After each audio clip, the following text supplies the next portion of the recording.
Hey everyone, this is Jack from the Cardboard Herald, and I am joined by Kyle Frost of GIVEPAUSE Hobby here, and we are talking about our favorite expansions. Kyle's got 5, I've got 5, and we are going to be building up the definitive, totally objective, irrefutable list of the greatest expansions that have ever been designed, created, published, whether they have been played by us or not. The ones that we haven't played, they don't count. They cannot be considered. Are you ready for this, Kyle? I am. Don't add us. It's science, everybody who's watching this. Yep, it's gone through the machine. This is absolutely going to be etched into stone for time immemorial.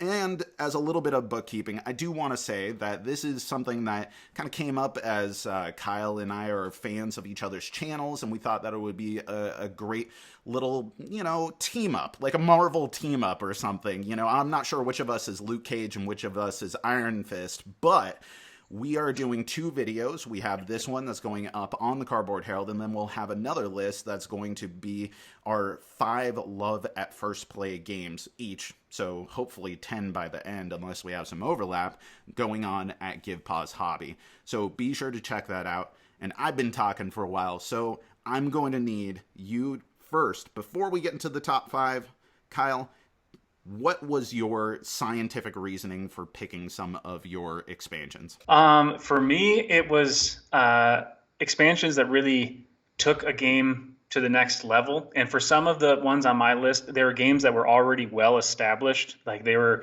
hitting the table regularly, and then the expansion hit and the game just kind of got bumped up. And at least for one, it was something that took the game from something I was not at all interested in.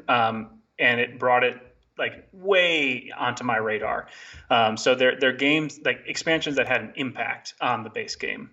On mine, the ones that I was looking at, because there are tons of different types of expansions out there, and there's so many things that you could do in order to kind of cultivate this list, but I use some of the same kind of perspective when getting my 5, and I didn't really want to reward fixing a bad game. Like, if it made it, like, the best game ever, then maybe I would consider that. But I didn't want to take a bad game and then an expansion where it's like, okay, well, this made it an okay game. Yes, it's a substantial increase in quality, but it's not taking a good game and making it great. It's just taking a bad game and making it okay. Yeah. Also, I really have a problem with having expansions where there's just aspects of it that I fundamentally do not use. And if there's a big chunk of an expansion, no matter how good part of the expansion is, I can't make it work. And I think that may come up as we discuss some of these things on our list, but that sounds like a great starting point. And let's go ahead and get it started with your number 5. What do you got, Kyle? Awesome. So on that last note, you might be queuing into this because as you were saying it, I realized they're a part of this expansion I don't really touch, but it is Pandemic in the Lab. And On the Brink was the expansion that like really brought Pandemic to like where it was when I first got the game, because it had the purple disease and I loved that. But after a while, just getting used or having to get those 5 cards to cure the disease is just such an onerous task. It's such a bummer that you have to, like, get rid of everything else, that when I played in the lab I didn't even know it was around the first time I played it, and it was something I couldn't even imagine going back to playing Pandemic the other way. It also has the little vials, the little like you cured it, you moved it. Those are so adorable and they just feel good to have around. But you're right. I think of Pandemic, and when I think of the mandatory next expansion that gets recommended, On the Brink is the one that everyone says this is the next step. So, like, can you think of a fundamental reason why you would recommend this one over On the Brink? I said it before, and I'll come back to again, that like 5 card to cure it is just such this like overarching. I mean, that's what Pandemic is. But it's nothing aside from the one guy who can have more cards in his hand. It's you can't really get around it. But in the lab allows you to go off and do things in a different way and piecemeal out that curing the disease.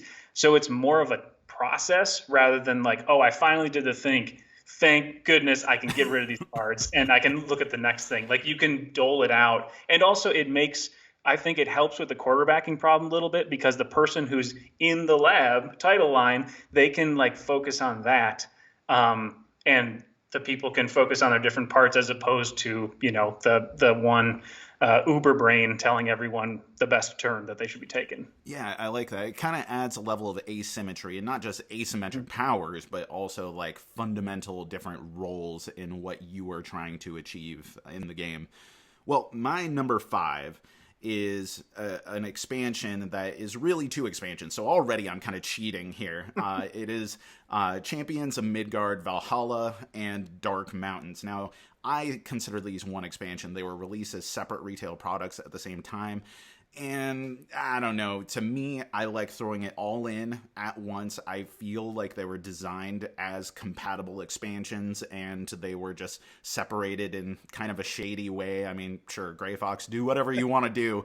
And I know that some people may like one over the other, but to me, it makes one cohesive, super indulgent experience. Now, there are aspects of this expansion that make it just feel like there's so much on the table. But this game, the fundamental nature of dice chucking in a worker placement game in order to play these different probabilities kind of makes me want this massive buildup of all kinds of stuff, and having all the different options for how you approach the game and interact with monsters just gives it this brand new feel. And bottom line, if you hated Champions of Midgard because you were like, dude, what happens when you get a bad roll? Well, now the souls of your Vikings can be spent on awesome stuff. It's a win-win scenario if your Vikings die in a blaze of glory. This is not a game that I've had a chance to play yet, but bad rolls leading to Viking souls being used as currency for something awesome. I can absolutely get behind that 100%. And low-key, favorite thing about the expansion, I mean, you have the new dice that are in there. You have the leader dice, you have the pink berserkers, you have the green archers or rangers or whatever they are. But you also have the Burgazars coming from the mountains. And I'm not sure that that's how it's pronounced, but that's how it's pronounced in my house. So just saying Burgazars over and over again between my wife and I and whoever else is playing just feels fantastic. It's a game I like already, and this kind of takes it to 11 in a way that I feel like the theme really deserves. Yeah, I mean, what is it? Spinal Tap, right? Yeah, exactly.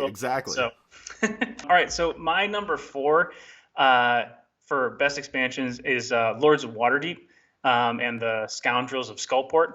And there have been games that I've kind of like gone on to from Lords of Waterdeep, but I just remember when that expansion came out, it's not just that it added the 2. This was one they did not separate into 2 box expansions, but it fulfilled anyone who got right in on Lords of Waterdeep. I think you can remember that 6th player. Yeah, exactly. There's a little gray meeple icon on the board, and you're like, "What's going on?" I mean, Come on, guys. And I can't remember. I should have looked at the rule book to see if it mentioned it. I can't remember if they were just like coming soon. But when the expansion came out, I was like, "It has a purpose." I never played them because I always play the Harpers, and I don't. That's the one game where I only play that faction, and it makes no difference. So I don't know why, but it just gives you the options. Like again.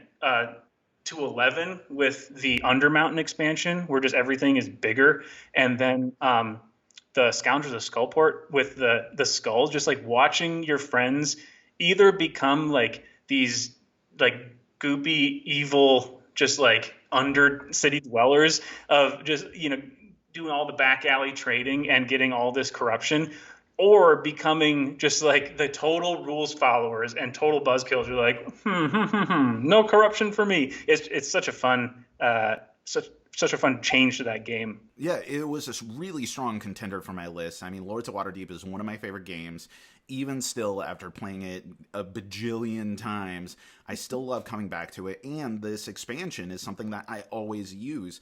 The only reason why I haven't included it is because my Undermountain remains neglected. The only time when I play with Undermountain is when I have someone who's like, I don't like the corruption stuff. It's dumb. And I'm like, you're dumb, but okay, fine. At least we'll play with something.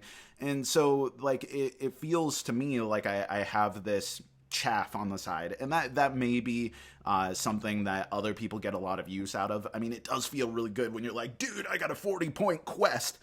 But at the same time, the core that I love is the Skullport stuff. And having to separate out the different cards for Undermountain versus Skullport, or if you combine them all. And I never really liked the mega game of everything there, in contrast to Champions of Midgard, which is a game that gets a lot of comparison to Lords of Waterdeep. But I think that it's just such a fantastic expansion. It's something that I always include, except for maybe teaching someone. But even then, I mean, it's something that I use a lot. Now, going on to my number 4 is kind of similar. I view it as a similar type of expansion, and that's Concordia Salsa, which I am someone who eats a lot of burritos and tacos and that kind of stuff, and so I think of salsa as, you know, a spicy sauce that I'm going to add to my game. I do not think of it as salt, but then again, I am not a centurion living in the Roman Empire, so I guess that makes sense. Have you played Concordia? I have not, no. Okay, well, this is one of those games that you got to get to the table, especially if you like German-style Euro games. And to me, Concordia is kind of the apex of that. I mean, I know that there's a lot of love out there for the Cavernas and Agricolas. There's a lot of love for the power grids out there. And this, to me, just represents a particular style of game, an economic Euro that the expansion, I think, takes it to a whole new level. It introduces a new resource to it, and more fundamentally than that, it gives you a choice, a reason why you might not exhaust all of your resources earlier on in the game as opposed to later. If you don't know, in Concordia, you play a card from your hand, you resolve the action on that card, and then once you play your final card, your tribune or tribunal, I'm trying to remember the actual terminology, you pick up your entire hand. You can play that card at any point, so you could play a card and then pick up your one card in the discard, or you could play your entire hand out, which is what you normally do, because you don't want to lose efficiency and momentum. But this introduces this market of one-time and permanent like powers that can be acquired based off of how many cards that you pick up. And there may be a really swank one in the 4-card slot, and you're like, well, I still have 4 more cards left in my hand, but I want to pick up the cards that I have in order to get that before someone else does. It just introduces a really nice dynamic that messes with what is the optimization of the game, but in a way that feels empowering instead of disruptive. Right, like in a totally different game on the Century Golem Edition or Spice Road, where like you want to pick those cards up as few times as possible. But if there's a reason to short circuit that would be a super interesting like gameplay element. So that sounds okay. It is definitely on my list of in the after times yes. to get to the table. Yeah, when we can actually travel and I can go down there, you can come up here, then we can actually play it together at a convention. That sounds fantastic. So what's next on your list? So mine is also actually economic Euro, which is Tesla versus Edison and the Powering Up expansion. So this is the one I was referencing where the game Tesla versus Edison completely went past me without like tipping my interest whatsoever. And I don't honestly know why, because even the base game is something that would be interesting to me. But when I did get interested was when Powering Up was on Kickstarter, and it just adds so much. And it also just sort of adjusts the way the base game plays. It adds the automa, your robot opponents, which is I love. Whether it's just me playing solo or adding them to the other meat bags around the table, it's just another like something that everyone can be like, oh, Robo Tesla, and just get angry together. But it adds the headquarters, like you're building up your you're asymmetric because they're all different by the scientists, which in the first game, I could see where you wouldn't, they all have like a different power, but the headquarters cards are all different. So your like strategies in the game can be completely different based on, and honestly, there are some, it sort of pigeonholes you, like certain scientists, if you're going for the like Zerg rush the map with products or whatever, you're probably not going to do so well with a certain scientist. So that, has to be taken into account. But the event cards are in there. The Madam CJ Walker, who's awesome. The end game, again, I never played the base game, but I heard from most people who enjoy the expansion that the end game is just so much more engaging than the base game, because the base game is just like add up all your stocks and tie to whoever has money in hand. And stocks are like a huge part of the board. They're a huge part of the game, but you get points from so many other things. Again, one of those things is completely different based on your scientist. So it just adds like a ton to the game. And it's one of my all-time favorite games. This is another one of those critical darlings that, for whatever reason, I just haven't been exposed to. Like, I've seen it, I've heard discussions about it, and just in the myriad of games that I could get to the table that, I could see at conventions and that kind of stuff, for whatever reason, never got to it. But I have to know for prioritization here of how soon I got to get it to the table, is Tesla as depicted, as played by David Bowie?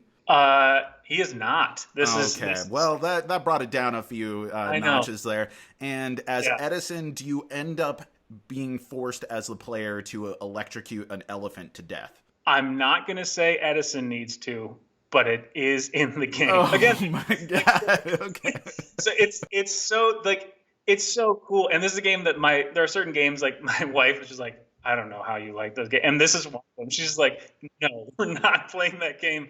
And I'm just like, but there's so many historical things in it. And that is absolutely one of the things that is in the game.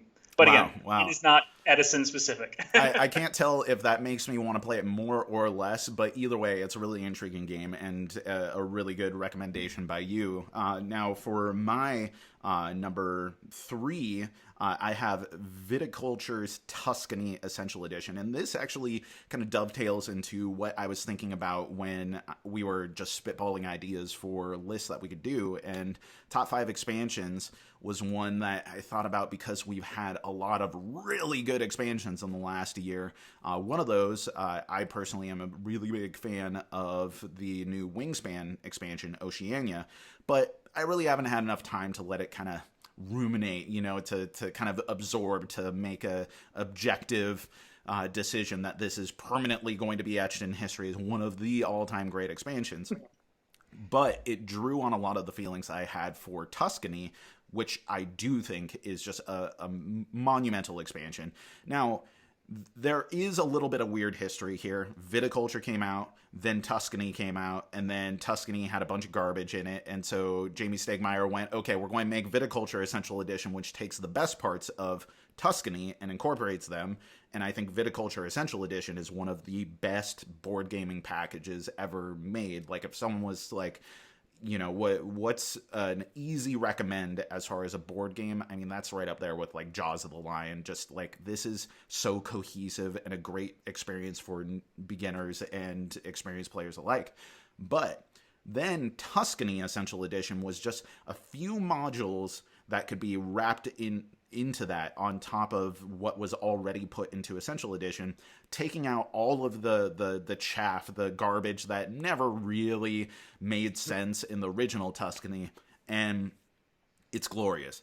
My favorite thing about it is that it breaks up the 2 seasons of Viticulture Essential Edition into 4 different seasons, and that creates such a cool momentum of play and considerations that aren't really in other board games. These 4 distinct worker placement phases within a single round. And it adds the addition of special workers that could be acquired that you have some of the most adorable man and woman professional meeples that have ever existed. The area control aspect is okay, but more fundamentally, it's another source of resources that you can acquire in a pinch to help you out. I think that Tuscany Essential Edition is just like so polished and so perfect of an expansion. Right, and it gives, just like you said, going from 2 to 4, it just gives you that many more.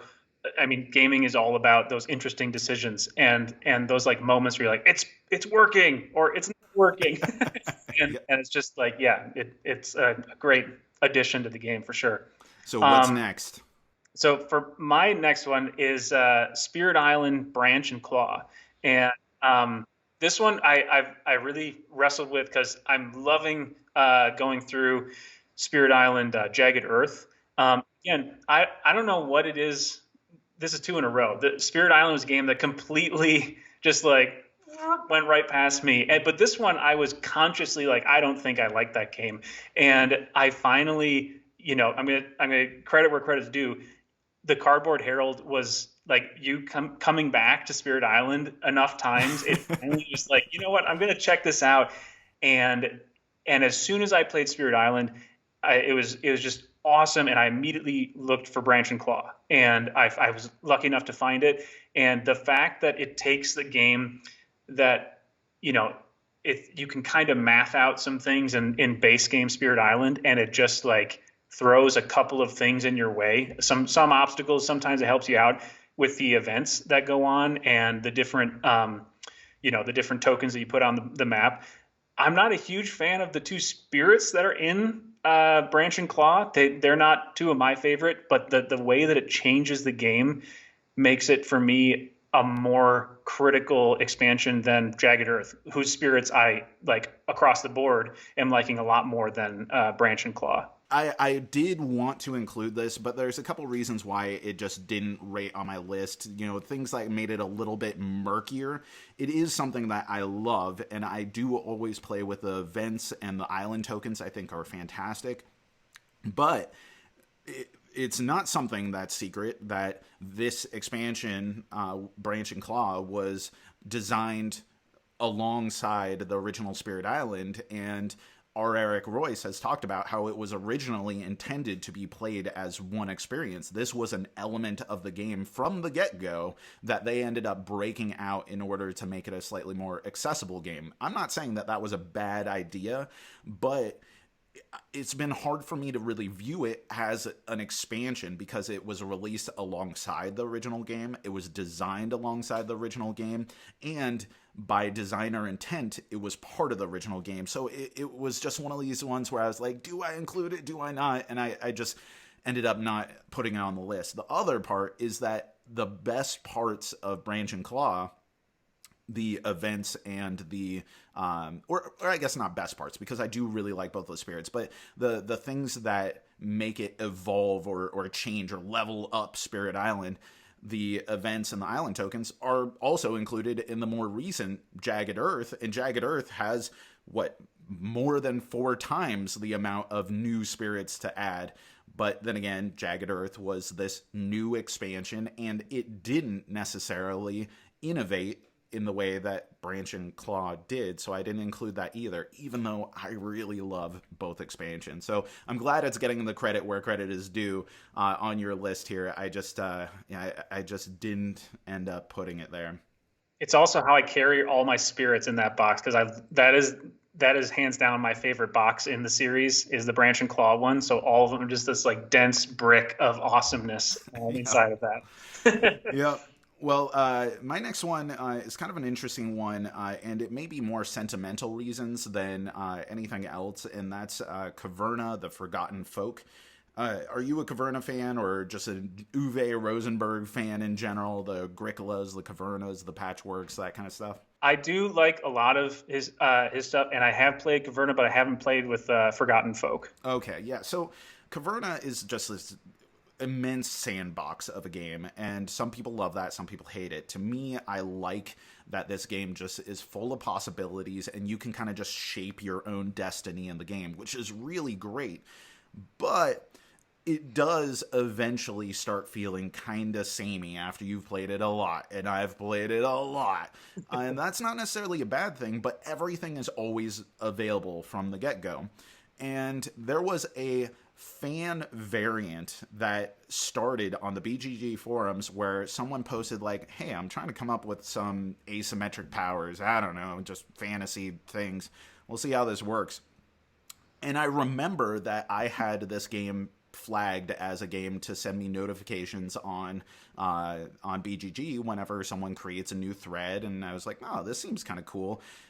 Play tested a couple of them and was like, oh, here's some feedback, along with tons of other people. You know, I wasn't the only one in this, but it was something that I noticed early on, and I thought this was kind of neat. And lo and behold, he ends up getting contacted by the publisher to be like, yo, what if we talk to Uwe Rosenberg about making this like the real deal? And sure enough, like Mark Wahlberg in, what was that, Rockstar, where he got to be the lead singer of Steel Dragon or whatever, this ends up becoming the real deal and a legit expansion that creates asymmetric powers for you to play as, and that's a great thing in almost every game to have asymmetric abilities.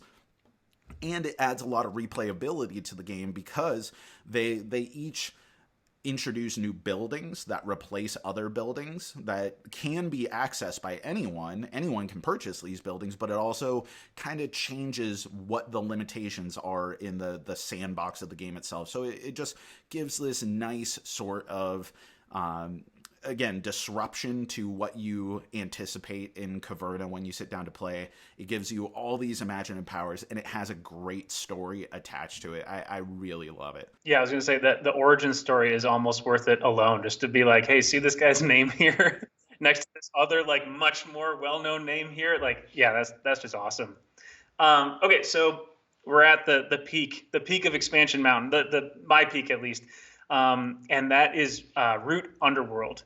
And this is one that, like, part of me is like, absolutely, hands, like, this is absolutely the peak. And another part of me is like, well, the reason I started my channel in the first place was to make content about the Clockwork expansion. Like, I was so excited about that expansion during the Underworld Kickstarter, that I was like, is there not anything? And there were some things that I could seek out just to, like, scratch that itch before I had the game. But, you know, when people have asked about, if I'm just getting into Root, which expansion should I get next? Hands down, I tell them Underworld, for two reasons. One, as much as I love the Clockwork Edition, and anytime I can get more Kyle Farron art, I do. Right, totally. It's a good rule to live by. But you can get the Better Bot Project files for free on Board Game Geek, and they're not all the same. And I mean, some would say, you know, with the director's cut edition, like, they've even gone beyond the Clockwork expansion. Now, you're not going to get the pretty, like, pieces, but people PNP stuff all the time.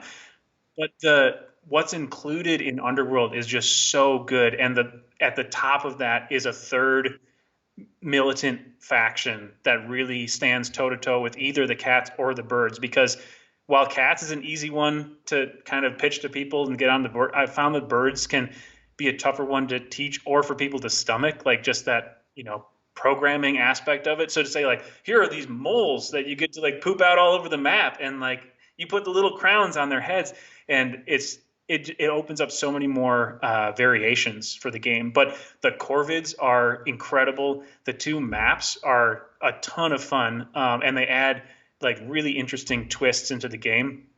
It's just, you know, it's just such a great expansion that I can't imagine. I love Riverfolk too, but I feel like they went, and that's kind of known as, like, the weird one, like, it's which is great. Like, I love the otters and the lizards. Lizards are one of my favorite factions, but they do not open up the variety of matchups nearly as much as Underworld. And to me, that makes that expansion just, like, absolutely the first. If you like Root base game, Underworld. Yeah, and it provides that stability, like you were saying. That to me is the most important thing about it, is that the moles allow for so many more matchups, especially at 3-player. You know, you can have your one janky, weird faction like the otters or lizards on the side, so long as the moles are kind of tying things together, or the cats, or the birds, but you need one of those anchor factions, and so that still just exponentially increases the variety of things that you can play. And some of the most imaginative Kyle Farron artwork is in those moles. I mean, I love looking at the underground duchy, the kingdom there. They look so great. And I'm Alaskan, so I'm surrounded by ravens constantly. They're important to Alaskan heritage. They are hanging out in my front yard all the time. They are like one of the symbols of Alaska. So having these like little dastardly corvids throwing out bombs and snare traps everywhere was like, yes, this is the best.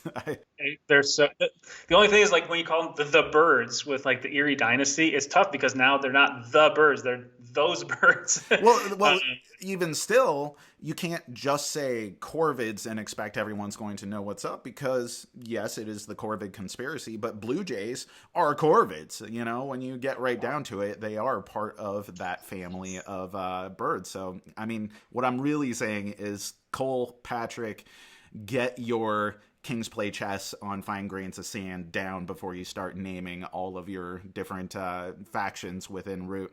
But yeah, that expansion sounds great. I'm really excited, or not sounds great. That expansion is really great. I'm excited for the expansion on the horizon where they're introducing the minor factions. And I think the only reason why I didn't include Root, because again, one of my absolute favorite games, was it just didn't, for me, like it didn't elevate Root. It like expanded Root, which you could argue that's exactly what an expansion should do.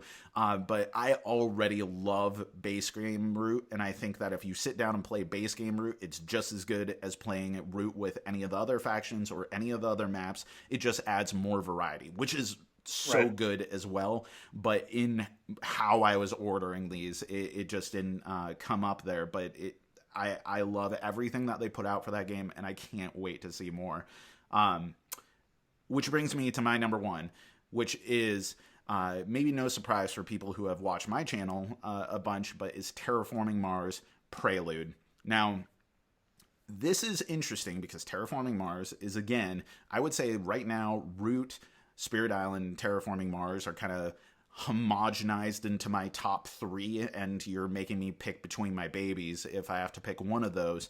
But Terraforming Mars is so good. But unlike Spirit Island and Root, where I love everything that's come out for it, Terraforming Mars, I'm kind of like, pretty much everything that's come out except for Prelude and then the alternate maps have been, I might play them if I really feel like I need to change something up. So there's a lot of stuff that I don't really care for. It's okay. Sometimes it's kind of bad. Sometimes it's pretty good, but nothing knocks it out of the park except for Prelude. Now, are you a TM guy, Terraforming Mars player? You know, I have tried both base and Prelude, and that was one that I kind of was like, oh, this is going to be one I'm going to like, and it just didn't work for you. But it's not one that's like at the top of my list. But I absolutely, you know, everything that I hear about Prelude, or I heard about Prelude before I played, I was like, okay, I totally understand what they're saying now, because I played base game first, as many people did, and then did that one. I was like, okay, I see what this is going for and what it does. Yeah, so, I mean, Terraforming Mars, I love the engine building aspect, and I love that you cultivate this engine with such precision as you add more cards, and it just becomes this expansive, automated factory of resource production, and it just feels really good for me. Those are the things that I really love about it, is just introducing one thing after another, and then you start just seeing all the parameters for terraforming the planet go up extremely rapidly by the end of the game, and that feels really good. Now, if you don't draft the cards, which I don't always love drafting when playing because it kind of slows things to a halt, you're not always getting the cards that are going to add to your engine or your specific thing. But Prelude introduces just this like kickstart to the game. It's a very small expansion. It's the most concise expansion on, I think, either of our lists at this point. But it just gives you these 4 cards, of which you choose 2 at the beginning, and they give you a boost in something, either resource production, extra cards, extra money, or other resources right off the bat, or something that's going to further give you a nudge just beyond your little corporate identity card that gives you your slight asymmetric power in that.